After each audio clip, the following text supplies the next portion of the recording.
ఓం Sairam Telugu devotional YouTube ఛానల్కి స్వాగతం. కొత్తింట్లోకి ప్రవేశించినప్పుడు గుర్తుంచుకోవాల్సిన ముఖ్యమైన విధులు. ప్రతి ఒక్కరికి జీవితంలో సొంతింటి కళ అన్నది ఉంటుంది. చనిపోయేలోపు కనీసం ఒక చిన్న ఇల్లు అయినా కట్టుకోవాలని చాలామంది అనేక రకాల కళలు కంటూ ఉంటారు. ఇక కొత్త ఇల్లు కట్టుకున్న తర్వాత ఇంట్లోకి గృహప్రవేశం చేసినప్పుడు అనేక రకాల సంప్రదాయాలను ఆచార వ్యవహారాలను పాటిస్తూ ఉంటారు.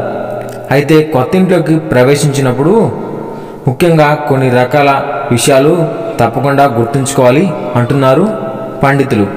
మరి ఆ విషయాలు ఏంటో ఇప్పుడు మనం తెలుసుకుందాం. కొత్త ఇంట్లోకి ప్రవేశించే ముందు శుభదినం, శుభ ముహూర్తంతో కొత్త గృహప్రవేశం చేయడం చాలా ముఖ్యం. కొత్త ఇంట్లోకి ప్రవేశించే ముందు సంఖ్యాశాస్త్రం, చంద్రదశ, క్యాలెండర్ లేదా రాశి ఆధారంగా గృహప్రవేశ ముహూర్తం నిర్ణయిస్తారు. ఏదైనా ఒక శుభదినం లేదా శుభతిథి రోజున కొత్త ఇంట్లోకి ప్రవేశిస్తే ఆ ఇంట్లో సంతోషం, శాంతి, సంతోషాలు నెలకొంటాయని హిందువుల విశ్వాసం. అలాగే కొత్త ఇంట్లోకి ప్రవేశిస్తున్నప్పుడు మీరు పాత వస్తువులైన చీపురు వంటివి ఉపయోగించకుండా కొత్త వస్తువులు ఉపయోగించడం మంచిది.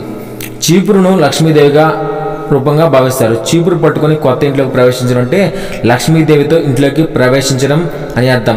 ఈ కారణంగా కొత్త ఇంట్లోకి ప్రవేశించేటప్పుడు చీపురుతో ఇంట్లోకి ప్రవేశిస్తారు. అలాగే కొత్త ఇంట్లోకి ప్రవేశించేటప్పుడు ధాన్యం తీసుకువస్తారు. ధాన్యంతో కొత్త గృహప్రవేశం చేయడం వల్ల ఇంట్లో తిండికి లోటు ఉండదని నమ్ముతారు. అదేవిధంగా కొత్త ఇంట్లోకి ప్రవేశించే సమయంలో కొబ్బరి మొక్క నాటడం ఆనవాయితీ. సముద్ర మదనం సమయంలో లక్ష్మీదేవితో పాటు కొబ్బరి చెట్టు కూడా ప్రత్యక్షమైందని చెప్తారు. కొబ్బరి చెట్టును కల్పవృక్షం అని కూడా అంటారు.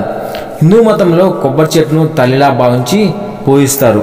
కొబ్బరి మొక్కతో కొత్త ఇంట్లోకి ప్రవేశించడం వల్ల లక్ష్మీ కటాక్షం, శ్రేయస్సు లభిస్తుంది. కొత్త ఇంట్లోకి ప్రవేశించినప్పుడు ఆ ఇంట్లోని కొత్త పొయ్యిపై పాలు కాచే ఆచారం ఉంది. ఇది కొత్త ఇంటికి భగవంతుడికి ఆశీర్వాదాన్ని తెస్తుంది. పాలను మరిగించిన తర్వాత ఆ పాలను ఇష్టదేవతకు నైవేద్యంగా పెడతారు.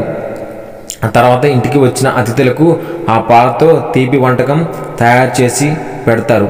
అలాగే కొత్త ఇల్లు కట్టినప్పుడు ఆవు అంటే కామధేను అని గృహప్రవేశం రోజు తీసుకువెళ్తారు. ఈ సమయంలో ఆవును పూజించి పూలతో, పసుపు, కుంకుమలతో అలంకరించి ఇంటి ప్రధాన ద్వారం గుండా తీసుకెళ్తారు. ఆవును ఇంటికి తీసుకెళ్లడం ద్వారా 3 కోట్ల మంది దేవతలు ఇంట్లోకి ప్రవేశించినట్లే అని నమ్ముతారు. తర్వాత ఆవుకు మిఠాయిలు నైవేద్యంగా పెట్టి ఆ రోజు తొలి ఆహారాన్ని ఆవుకు నైవేద్యంగా పెట్టి హారతి ఇస్తారు. గృహప్రవేశ పూజ అనేది దేవతల నుంచి దీవెనలు పొందేందుకు, ఇంటిని రక్షించడానికి, సానుకూల శక్తులతో నింపడానికి నిర్వహించే పవిత్రమైన కార్యక్రమం. కొత్త ఇంట్లోకి ప్రవేశించే ముందు శక్తిని శుద్ధి చేయడానికి, ఇంటిని సానుకూల శక్తితో నింపడానికి పూజ సమయంలో కొత్త కలశాన్ని ఉంచి గణపతి పూజ, వాస్తుదోష పూజ, నవగ్రహ శాంతి పూజల తర్వాత హవనం నిర్వహిస్తారు. కొత్త ఇంట్లోకి అడుగు పెట్టగానే దేవుడి పటం తెచ్చి పెడతారు. కొత్త ఇంట్లోని దేవుని గదిలో భగవంతుడి చిత్రపటాన్ని ఉంచడం చాలా శుభప్రదం. కొత్త ఇంట్లోకి ప్రవేశించినప్పుడు దాన ధర్మాలు చేస్తారు. ఈ సమయంలో సుమంగళీలకు పసుపు, కుంకుమ, కంకణాలు, వస్త్రాలు తదితరాలను వారి సామర్థ్యాన్ని బట్టి అందజేస్తారు. పేదలకు కూడా వారి చేతనైనంత డబ్బు, భోజనం, దుస్తులు ఇస్తారు. బ్రాహ్మణులకు భోజనం పెట్టి దుస్తులు అందజేస్తారు. Thank you friends.